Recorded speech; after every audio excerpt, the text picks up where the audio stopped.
Buenas tardes, estimados estudiantes. Reciban cordial saludo de quienes hacemos la Universidad Técnica del Norte, modalidad virtual. Antes de iniciar, le recuerdo las indicaciones generales. Por favor, silencie su micrófono y toda pregunta que tenga la bondad de dirigirse a la sección de dudas e inquietudes. Recuerde que toda inquietud nos sirve a todos.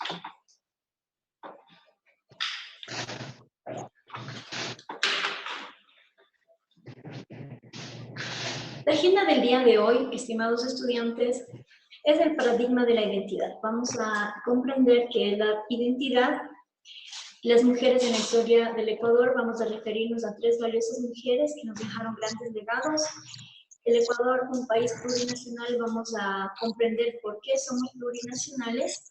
Vamos a referirnos puntualmente a nacionalidades y pueblos de las regiones amazónica, de la costa y de la sierra. El objetivo del día de hoy es analizar para determinar la individualidad de hombres y mujeres que nos permita respetarnos unos a otros en un país plurinacional, dentro del cual en cada una de las regiones nos han dejado algunos legados muy importantes, mujeres insignes de nuestra patria. Iniciamos mencionando qué es la identidad. La identidad, según el psicoanalista Erik Erikson, no es más que la experiencia que tenemos como individuo, la misma que nos hace autopercibirnos. ¿Quiénes somos? ¿Para qué estamos? ¿Hacia dónde vamos? La identidad nos permite la construcción de la autorreflexión a través de tres elementos. Primero, las capacidades que tenemos cada uno de nosotros, las potencialidades que de igual forma son diferentes en cada uno de nosotros, y el tomar conciencia de lo que es cada uno como individuo y como sociedad. Es importante considerar, estimados estudiantes, que todo ser humano es un ser social, razón por la cual necesita sentirse parte de, necesita ese sentido de pertenencia y ser aceptado en este grupo, donde va a compartir ideologías, creencias y costumbres. Según Henry Tafkel y John Turner, nos señalan de que la identidad nos proporciona dos cosas muy valiosas a nosotros seres humanos. La primera es la identidad cultural. La identidad cultural no es más que saber quiénes somos y hacia dónde vamos, de dónde vinimos y hacia dónde vamos. Y la segunda característica que nos aporta es la autoestima. Si nosotros nos sentimos parte de, definitivamente nuestra autoestima va a subir y nos vamos a sentir en bienestar. ¿Ha visto usted alguna vez cómo pelean en un partido de fútbol? ¿Cómo se identifican cada hinchada con determinado equipo, con sus colores, con sus lemas, con sus historias? Y festejan cada grupo, cada gol. O de igual forma se entristece de forma masiva si es que pierde. La explicación de este fenómeno la encontramos en la teoría de la identidad social. Consideramos tres ideas centrales para explicar esa teoría de la identidad social. La primera es la categorización, la segunda la identificación y la tercera es la comparación. Dentro del primer factor, que es la categorización, tenemos la tendencia a agruparnos, a segmentar a la población, en este caso, por edad, por el nivel de instrucción, por necesidades, por nivel socioeconómico, ¿sí? Rangos de edades, aspiraciones, culturas, razas, color, ¿sí? De alguna forma tenemos que segmentarnos para ser atendidos y también para poder manifestarnos y expresarnos. El segundo elemento es la identificación. Una vez que nos identificamos, nosotros intentamos actuar de la forma como actúa el grupo al que pertenecemos. De igual forma, como habíamos hablado anteriormente, va a elevar nuestra autoestima y por último nos va a volver unas personas positivas. Al respecto del tercer factor, que es la comparación, una vez que pertenecemos a un determinado grupo, nos sentimos plenamente identificados, empezamos la comparación y empezamos a medirnos en más o en menos y por ende empieza el cuestionamiento al grupo al que yo no pertenezco. ¿Sí? Hemos hablado sobre la identidad social que se visualiza en los partidos de fútbol. Bueno, vamos a explicar un poquito sobre la identidad. La identidad, primero, no nacemos con la identidad, sino se la construye, ¿sí? A través del tiempo, a través de las experiencias, a través de la interacción social con la que tenemos. Experiencia se relaciona con el sentido de pertenencia y nos da un sentido a nuestra existencia. De igual forma, vamos a asociar lo que es la identidad, pero con lo que es la comunidad, en este caso la identidad colectiva. Es la percepción consciente que comparte un grupo de personas que reconocen y manifiestan su pertenencia en una categoría de personas, en un segmento de personas a una comunidad. Esta percepción se basa en algunos aspectos que al común denominador los identifican. El segundo tema propuesto, estimados estudiantes, es el abordaje de la labor importante que hicieron 3 mujeres en nuestra trayectoria ecuatoriana. Tenemos la Dolores Cacuango, Tránsito Maguaña y Nela Martínez. Nos dejaron legados muy importantes. Vamos a conocer un poco de ellas. La primera mujer, Dolores Cacuango. Dolores Cacuango con su frase célebre: somos como la paja de páramo que se arranca y vuelve a crecer, y de paja de páramo sembraremos el mundo. Una mujer muy apasionada, con mucha determinación. Luchaba en un ambiente sumamente contrario, sin muchas facilidades, sin educación, una mujer indígena, mujer con hijos, que vivían en chozas, las condiciones socioeconómicas deplorables. Sin embargo, se dice que Dolores Cacuango aprendió a ser bilingüe y buscaba un lugar para hablar con su gente y convencerla de que debían hacer un cambio, de que debían luchar. A la par, fueron mujeres muy valiosas porque lograron hacer convenios y acercamientos con el poder público de ese entonces. Lograron algunos cambios de los cuales vamos a informar. Dolores Cacuango era una mujer quichua, nació el 26 de octubre de 1881 en Cayambe, en la hacienda Pisillo. Creció en una choza con sus padres, no fue a la escuela, sin embargo, aprendió a leer y a escribir. Tuvo sus padres, Andrea Aquilo y Juan Cacuango, que se desempeñaban como indios gañanes, quienes eran aquellos peones que trabajaban en la hacienda, pero sin sueldo. Su labor dejó algunos logros. Lo primero, en 1931 participó en el alzamiento de la hacienda Olmedo. A raíz de ello, Dolores fue una activista en Tierra Libre. Ese año ayudó a Jesús Gualavicí en la organización del primer Congreso Indígena del Ecuador. En ese entonces, el presidente Isidro Ayora impidió la concentración indígena y envió a que fueran acosados los indígenas que salieron a movilizarse e incendiaron las chozas, incluida la de Dolores Cacuango. Les dejaron prácticamente desamparados y sin hogar. En el año 1934 fue activista en la campaña presidencial del doctor Ricardo Paredes. En el año 1942 preparó en Cayambe el recibimiento de Vicente Lombardo Toledano, presidente de la Confederación de Trabajadores de América Latina. Realmente tenía una influencia muy importante y logró conexiones a nivel de América Latina. Encabezó el asalto al cuartel de carabineros en Cayambe en el año 1944. De igual forma, participó en la fundación de la Confederación de Trabajadores del Ecuador en el año 1944. En agosto, líderes indígenas de la Sierra aprobaron la creación de la Federación Ecuatoriana de Indios en agosto del año 1934, la cual aún existe en nuestros días. Una de las batallas más importantes de esta valiosa mujer es la batalla escolar. Los terratenientes no tenían intención de educar a los niños indígenas y peor aún en su idioma natal.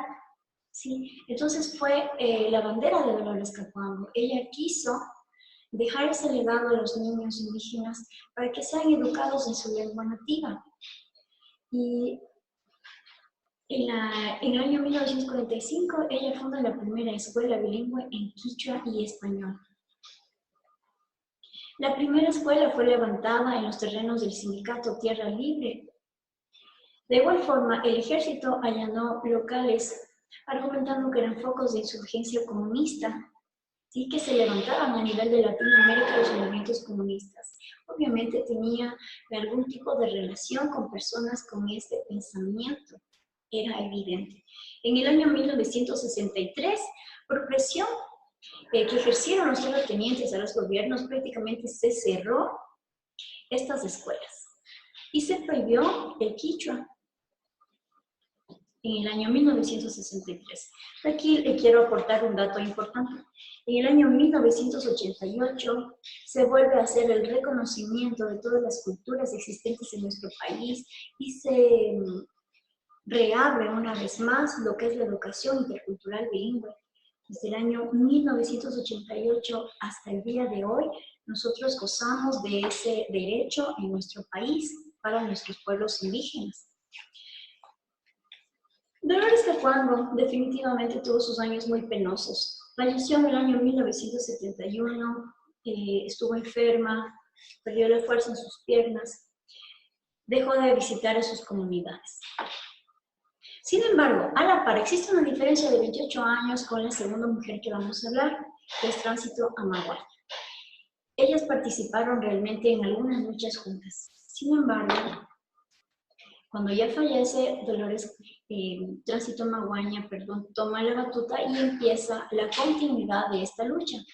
Ella tiene una frase célebre: yo he viajado, he caminado por todos los lugares, pero jamás he negociado con la sangre de mis hermanos.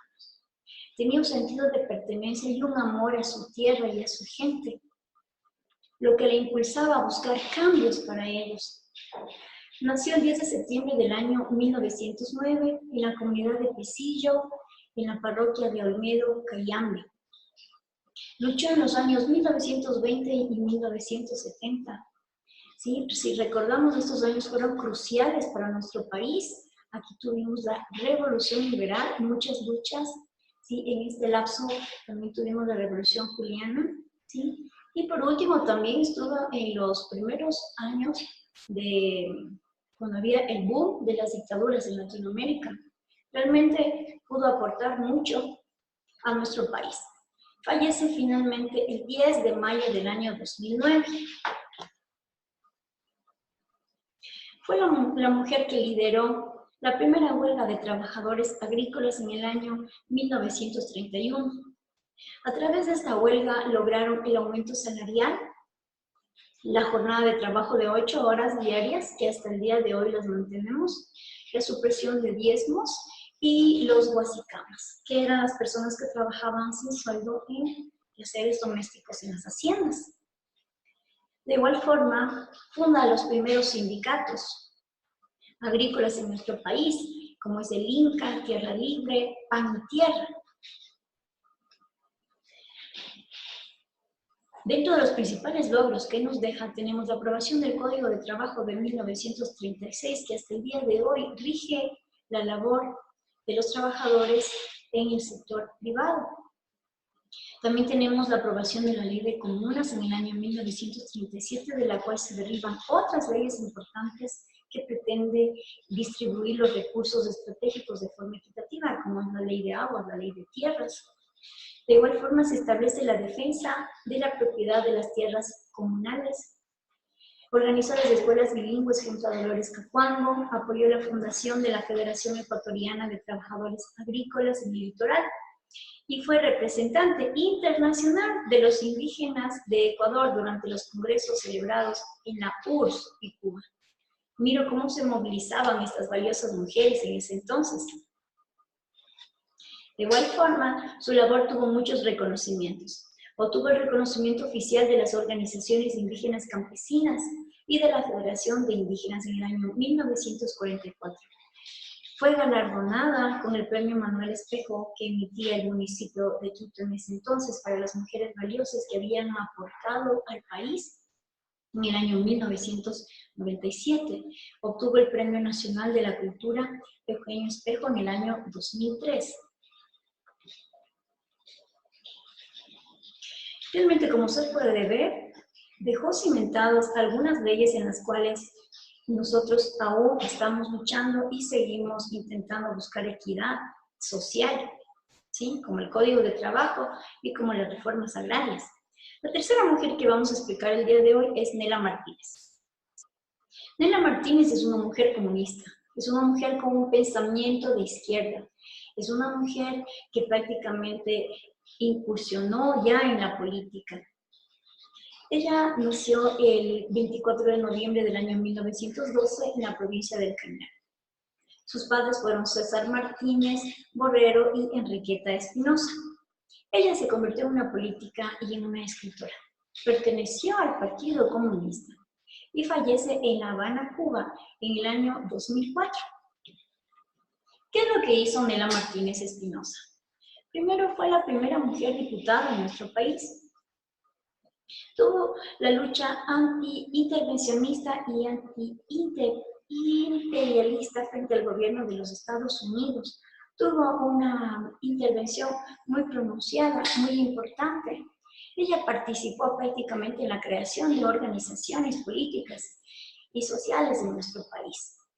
Dentro de estas organizaciones tenemos la Unión Revolucionaria de Mujeres Ecuatorianas, mire, desde ese entonces, la Alianza Femenina Ecuatoriana, la Federación Ecuatoriana de Indios junto a Dolores Tacuango, la primera organización de indígenas del Ecuador, el sindicato de la Confederación de Trabajadores del Ecuador y el Frente Continental de Mujeres contra la Intervención de Estados Unidos. El legado que nos dejó Nela Martínez es muy importante porque estas organizaciones aún existen, aún velan porque se haga realidad la justicia social a nivel de nuestro país, frente a Latinoamérica y frente a otros grupos de poder. Bien, queridos estudiantes, el tercer tema que hemos propuesto se llama Pueblos y Nacionalidades del Ecuador. Con esa explicación pretendemos comprender por qué nos llamamos un país plurinacional e intercultural. Vamos primero a comprender qué es nacionalidad y a diferenciar de lo que es un pueblo. Recuerde usted que tenemos nacionalidades y pueblos en nuestro país, razón por la cual nos denominamos plurinacional. ¿Qué es una nacionalidad?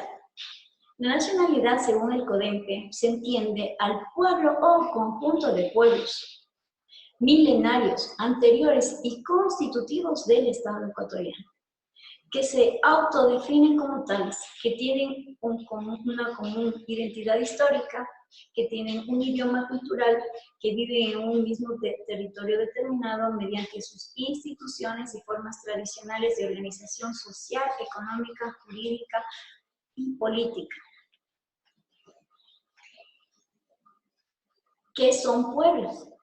Se definen como las colectividades originarias conformadas por comunidades o centros con identidades culturales que les distinguen de otros sectores de la sociedad ecuatoriana regidos por sistemas propios de organización social, económico, político y legal, según Iván 2001. Con esta aclaración lo que podemos determinar es que un pueblo está inmerso dentro de una nacionalidad.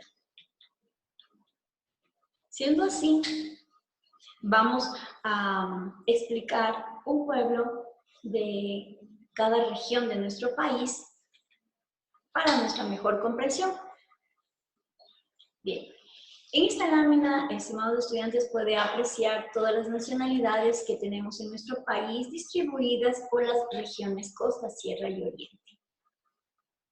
Es importante destacar aquí que existen pueblos con una población un poco interesante, como es el quichua amazónico, en lo que es la Amazonía, mire, tiene 122.882 habitantes, ¿sí?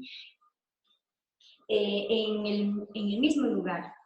2 ítems más abajo tenemos la nacionalidad Siona, que tiene 611 pobladores, ¿sí? Bueno, ¿por qué hay esta diferencia? Bien, esta diferencia existe porque los pueblos pequeños, en este caso 612, están en busca del reconocimiento como nacionalidades o como pueblos en sí ante los organismos competentes, ¿sí? Pero, por supuesto, el quichua amazónico definitivamente es reconocido, ¿sí? Es el que tiene mayor población. Vamos a hablar sobre él.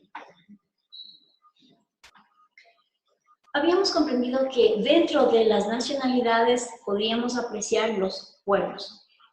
Tenemos aquí 2 nacionalidades, la quichua, el quichua andino y el quichua amazónico. El quichua andino tiene algunos pueblos como el Cañari, el Caranqui, el Cayambi, el Chibuleo, el Huaranga. Yo quiero que ustedes recuerden, los pueblos Cayambi, Caranqui existen mucho antes de la invasión inca. Por ello son reconocidos. Muchos son reconocidos como patrimonio nacional. Tenemos en la sección posterior el quichua amazónico. Dentro del quichua amazónico tenemos quichuas del Napo y quichuas del Pastaza. De igual forma, la población más alta la tienen los quichuas del Napo. Vamos a explicar una nacionalidad o pueblo dentro de cada región. Vamos a empezar por la región costa. La región costa tiene 4 nacionalidades que están en la región costa del Océano Pacífico. De esa región vamos a explicar lo que es la nacionalidad sáchira. ¿Sí? Tiene costumbres milenarias, realiza danzas acompañadas de cantos en su lenguaje nativo, ellos aún conservan su lenguaje. El instrumento destacado es la marimba. Tiene una vestimenta diferenciada entre hombre y una mujer. El hombre realmente se pinta su rostro, usa una faldilla de rayas horizontales de color azul, en la cintura lleva una especie de faja, ¿sí? Los hombres casados usan una corona de algodón y acostumbran a pintarse el rostro, los brazos, las piernas, como estamos viendo en la presente imagen. Al respecto de las mujeres, usted puede ver su torso está desnudo, está adornada con algunos collares, y la nena que ve junto a ella tiene la misma vestimenta. Sobre la alimentación, los principales platos que podemos reconocer a esta nacionalidad es el pandado, el sancocho y el malá.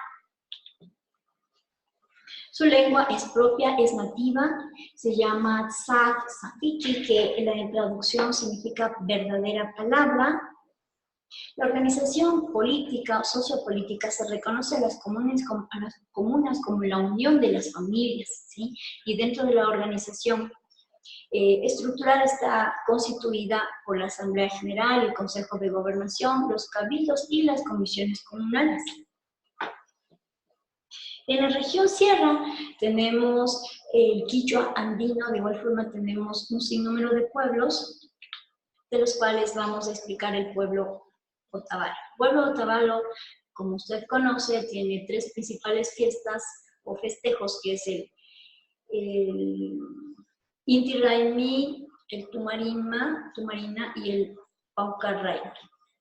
La vestimenta, de igual forma, diferenciada entre un hombre y una mujer, la mujer se destaca por tener sus bordados, sus hualcas, el hombre por tener su poncho, su sombrero, los dos visten de alpargatas. El principal plato de este pueblo son los pillapingachos, la chicha, ¿sí? Que está compuesta de 7 variedades de maíz. Su lengua es el quichua, ¿sí? Que es la fusión entre el quechua de los incas cuando nos invadieron y el idioma nativo. Al respecto de la nacionalidad en la Amazonía, vamos a hablar sobre lo que es la nacionalidad Cofán. La nacionalidad Cofán tiene su nombre de una paja conocida con el nombre de Cofaje, por lo que llamaron al río Cofanay y se autodenominaron ellos como los cofanes. Ellos están ubicados en la provincia de Sucumbíos y tienen un idioma Aingay, que tiene influencia de las familias Tucano Occidental y Chibcha.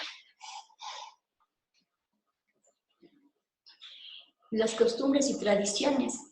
¿Sí? Dentro de las costumbres y tradiciones podemos decir que son buenos cazadores, que son pescadores, que son excelentes conocedores de la selva y de la biodiversidad.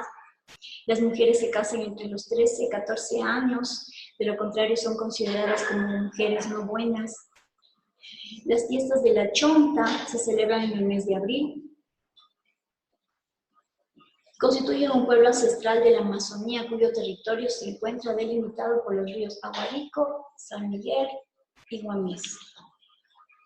La vestimenta, como podemos apreciar en la lámina, llevan camisones de manga alta, collares, pulseras, en su cabeza los adornan de igual forma con plumas de aves desde sus hombros. Dentro de la alimentación tenemos la chicha y la chupula, que es una colada de plátano cocido. De igual forma, la nacionalidad. COFAN tiene la organización que se basa en grupos patrilineal. Bueno, estimados estudiantes, hemos culminado con esta breve explicación. Esperamos que les sea de ayuda. No me quiero despedir sin antes invitarle a que por favor visite la cafetería virtual. Si tiene inquietudes y dudas, por favor visite nuestro foro de dudas. Y en la cartelera en línea estése pendiente constantemente porque estamos informando absolutamente todo. Muchas gracias, ha sido un gusto, un día más.